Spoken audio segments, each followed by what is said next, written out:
si Peter tsaka si ate. At sa tuwing umaalis nga ako, yung mga kapitbahay ko dito gustong sumama sa akin.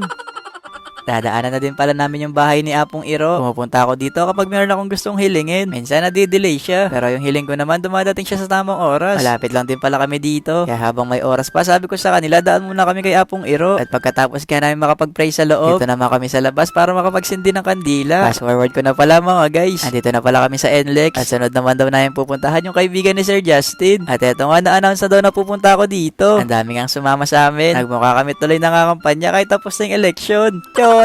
Bago nga daw kami kumain, itutur na muna daw niya kami kung saan sila nagluluto. Ang laki nga ng mga lutuan nila dito. Parang kasya na to sa buong barangay. Ang dami daw kasing umu-order sa JNY. Kaya kailangan talaga malaki daw yung lutuan tsaka mabilis yung pagluluto. At pagdating nga namin dito sa loob, nagulat ako kasi meron pa silang patarpulin. Para tuloy ako pumasa ng board exam dito. Chot!